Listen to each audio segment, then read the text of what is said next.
สบายดีท่านผู้ชมเนาะคลิปต่อมาพี่น้องเอ้ยคลิปนี้ก็เฉลยเลยเนาะว่าเป็นยังที่ว่าพวกเขาจึงคนเครื่องคนคล้องอหยังต่างและซาวลี่กับเบาไหลจึงไปนอนเฮือนซาวติกแล้วเกิดเรื่องมุลุยุเนี่ยซาวติกจึงนอนบ่หลับเนาะตึงตังคนรอเมื่อคืนนี่ โอ้ยพี่น้องคือนอนนี้พี่น้องเอ้ยเนาะคือเขาเจ้าปอมใหม่เนาะแล้วยังต้นหนึงและไม้นั้นก็มีง่าลงมาฟาดเฮือนพี่น้องเสียหายไป2 หลังก็คือเฮือนซาวติกแล้วก็เฮือนซาวลีเนาะโอ้พี่น้องเอ้ยมื้อนี้ทางกระเทิงมันก็สิลงมาแก้ไขกันเนาะพอข้อผิดพลาดมันอยู่นำในสร้างผู้รับเหมาในการก่อสร้างเพราะว่าที่เฮาได้บอกแล้วก็ซีนำหมดแล้วเนาะซีนำแล้วในการที่ว่า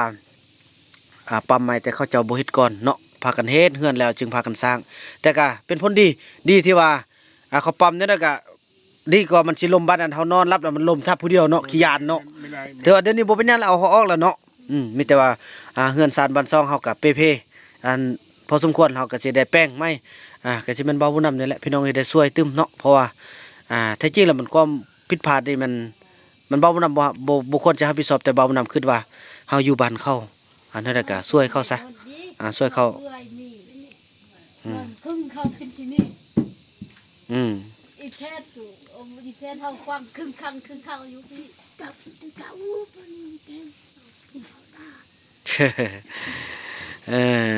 เนี่ยพี่น้องเนาะโห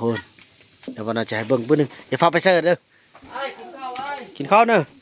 เนี่ยพี่น้องเนาะโหไม้ลำนี้แหละพี่น้องเนาะไม้มันง่านักง่าเงามันฟาดเนาะมันฟาดต้นกระบอกต้นกระบอกเลยเนาะ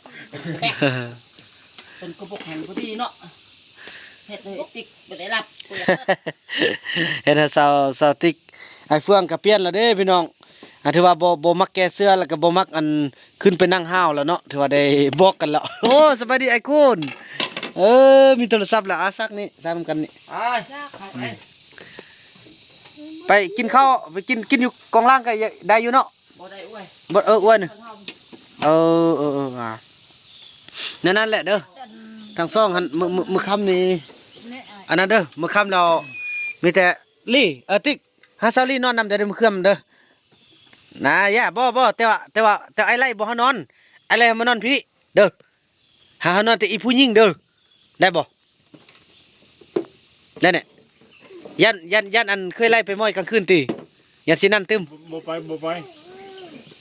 ปละแน่โอ้สติ๊กเราให้โอกาสคือ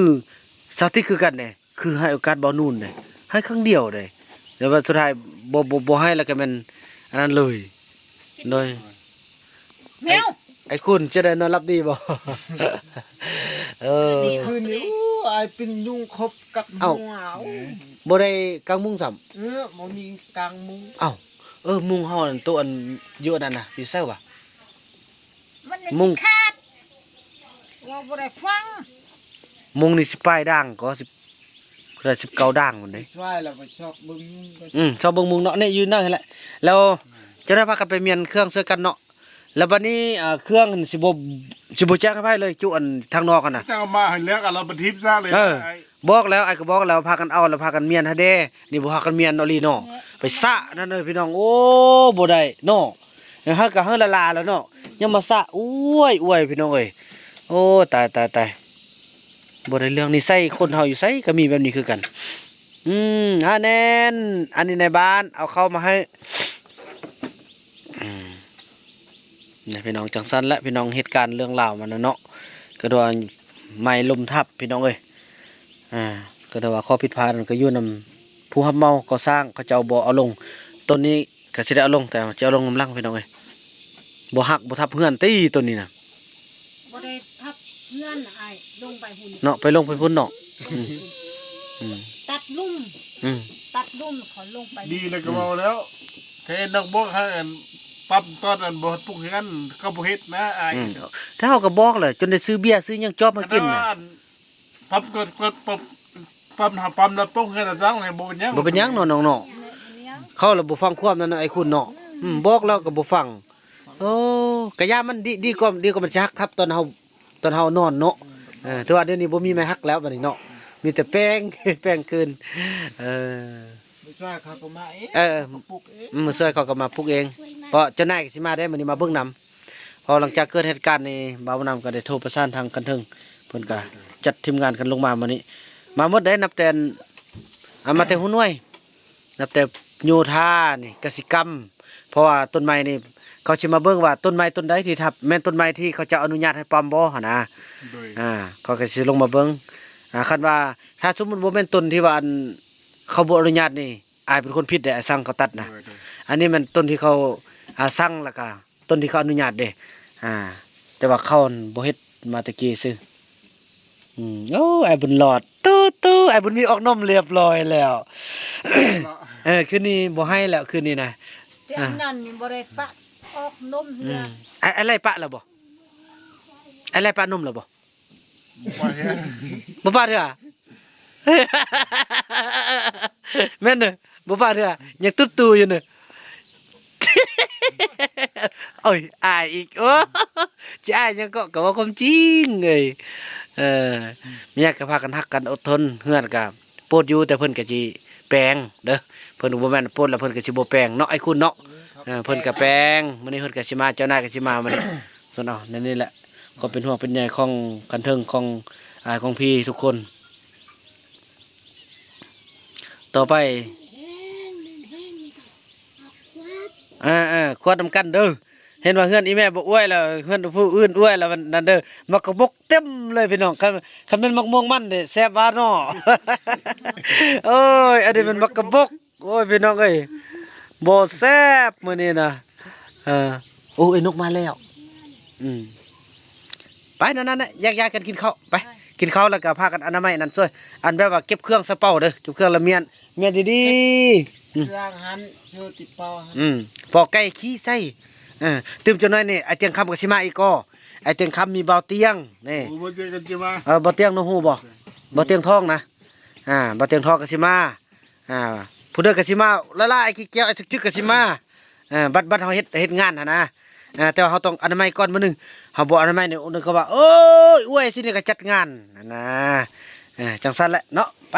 อันนั้นมันอะไรกันเมียลงเขาแจ้กันพอ เข้าใจกันเนาะในใดก็เป็นพ่อเป็นเมียกันแหละเฮือนโปดกะอาจจะสิพาเขาแป้งให้มันดีบ่ได้ขึ้นหยังไรดอกเนี่ยตัวใดฮักก็เอาออกเอาไม้มาใส่ใส่งามๆไปนี่ทางอันหัวหน้าอันชื่ออื่นว่าหัวหน้ายังหัวหน้าปกสวะนั่นน่ะ แต่งอยู่ขอกินแล้วเนาะไปมาติ๊กไปกินข้าวกันไปไอ้บุญรอดมาอีพ่อเจี๊ยบบ่มาพ่อเจี๊ยบนี่มักเจียขนาดพี่น้องเลยเดี๋ยวมากินข้าวอีพี่น้องเลยถือว่าทาง3ลังเท่าในปกติเนาะพี่น้องเนาะ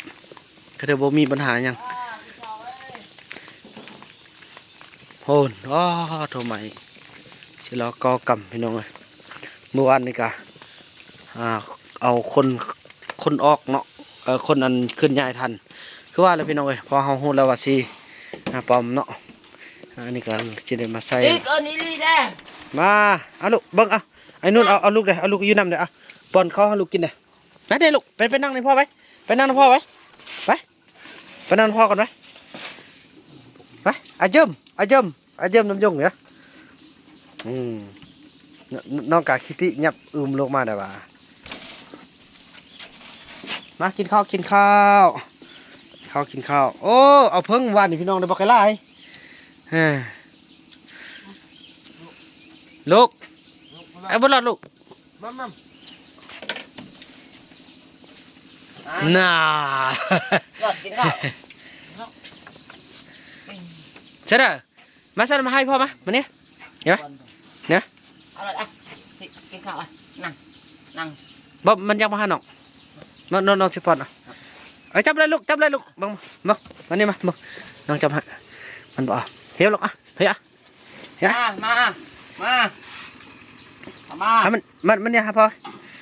โอ้มาขึ้นมาติ๊ก เอาเลย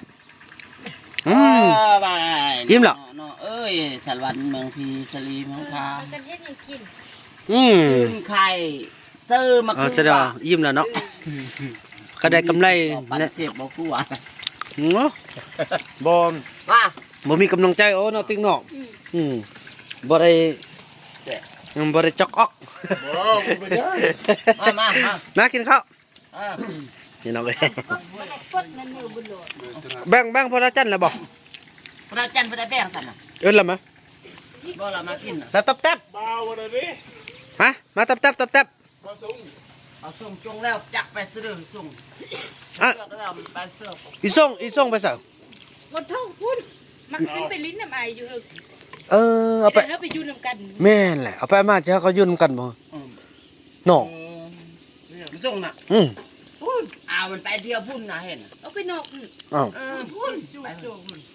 จิ้วๆเลย ได้กินข้าวจะขึ้นมึงมองบ่ โอ้ มันไปเก็บมังม่วง เก็บมะม่วงเอาจงไปแล้วจงไปแล้ว มาต้องหาเด้อ จงแล้วมากิน เตาโฮมอยู่พี่แหละบ่ให้เราขึ้นอยู่พุ่นน่ะพอมันเฮาเตาโฮมคนสามัคคีอยู่นี่คำน้อยก็ฮู้ว่ามันเป็นคนโดดเดี่ยวอยู่แล้ว มันบ่ถึกมุ่งคำน้อยน่ะ ที่กินเขาห่วงอายเขาจะ อืม ไปเองไปเองค่ะ แม่นแหละความเป็นห่วงเขามีอยู่ในใจก็ดีแล้วเด้เราเอ้ย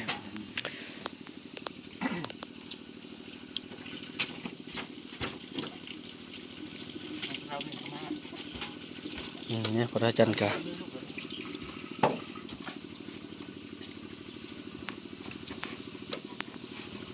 นี่ล่ะ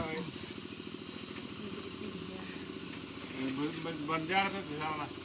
เขาค่อยหนึ่งปากอะไรอยู่เนาะ บ่แต่เฮาพ่อเมียน่ะกินนำกันโอ้ไปแซ่บไปนำกันได้เฮานี่ นั่นเอา บ่คืออันนี้กินข้าวกับกินคนละพานอนก็นอนคนละทางย่างก็ย่างคนละเทื่อเบื่อก็ไว้ฮักไว้ มันมีเสื้อเป็นชุดแกไม่ได้แท้ลำบาก ซุปแล้วอันนี้มันสุดนานบ่แล้วยังมีสุดหนึงซุปตึมเนาะเมื่อคืนนี่ พ เนาะ วกอีกซุปน่ะมันเป็นชุดแกนั่นเลยจะได้บนหัวลงพุ่นแหละจะได้มันยากเอาไปแซมตัดกันปุ่นนั่นนะมัน เนี่ยตัดเจอแต่หูหัน เบิ่งกาว่าอันนี้มันแหละบอลสเปอร์มันอยู่ล่ะค่ะมิดแค่ ฮอนบ่ฮอนมา เบิ่งอย่าเฮาบ่ได้จันนางเสือ เอานั่งเสื้อก็ได้นั่งนี่ก็ได้ เนี่ยนางพานี่ก็ได้เนี่ยมันคงกินบักแล2คนหนึง เขาบอกอ่ะ ไงไปนั่งไป กินไหม ไป อันนี้พวกเฮาบ่ต้องรังเกียจแล้วเราเป็นคนเอาบุญเอาไปเพราะไปนั่งคน เราอาบน้ำหรอก เราโอ้เราสะอาดเด้สะอาดกว่าเซาลี่นะเซาลี่ยังบ่ได้อาบน้ำนะเมื่อวานนี่น่ะ จริงของจริง เออ ยังนี่สิได้น่ะให้สวย นั่งนี่แหละของกินหลายของกินหลายแล้วกินน้ำกันนี่หุ่นคนบ่กันหลายของกินน้อยเนาะกินน้ำกันสะอาดก่อนสะอาดกว่าเซาลี่บ่ได้อาบน้ำเมื่อวานนี่น่ะ แต่มันเพิ่นนั่งแท้ๆสองคนอันนี้เอายอมเลย ผู้ใดก็ เอาว่าสองคนเนี่ยคันนำน้อยมาเพิ่นนั่งแท้ คำน้อยแท้บ่ยอมคำน้อยน่ะ จริงๆก็กินอิ่มของมันติ๊กอีมาแล้วลืมมัน ลืมได้แบบง่ายๆ ตัวถึกใจกันนัดเลยเคยไล่ บดสดมันก็เปิด โอ้เซาลี่โอ้ไปกุมอ่ะ เออ ไปดึงเสื้อมนจีกเลยมันไปฟ้องพ่อเนาะพ่อว่า พ่อเนาะกันเป็นจังได๋ก็เอากันเลยเนาะ แต่เดี๋ยวนี้มันหนักมัน เดี๋ยวนี้น่ะได้กินน้ำหัวเข้าแล้วทิ่ม จ้างแล้ว เออ จ้างแล้ว คำน้อยตะกี้มันตอนมันบ่เป็นบานี่เป็นคนดีเด้เป็นคน ตะกี้มันมาลีเนาะ ตะกี้นี่คำน้อย สาวติ๊กกันยังมักตะกี้น่ะคำน้อยน่ะ แม่ ไอ้ได้ยินเขาเว้าได้ต้นคำน้อยบ่บาตะกี้นะต้นเฮิงๆน่ะ เจ้าป้ามันเสียแนวคลิปนะ บ่เขากินยามากับ กะติ กะติแล้วก็ กะติ คนที่บ้า เดี๋ยวนี้ก็ปีนะ กะติแปลว่ากินยามาแล้วมันเสียเส้นหั่นน่ะ เดี๋ยวว่า โอ้ตะกี้ได้ยินฮอดสาวติ๊กได้แอบมักว่าคำน้อยตอนเป็นบ่าวน่ะ เป็นเบ้าหันกับคำน้อยหันเป็นเบ้าบ่แหละไอ้เอื้อยเอาปัวหันเขามักหน่อยนึงอีพ่อบ่เลย แน่ ไปยกกันปัวเมียไปนำกันคิดไปนำพ่อลูกกับสองปัวสองเมียไปถาม บ่ได้ไปน้ำเอื้อย บ่ตะกี้ยังเป็นหูเบาเด้เนาะ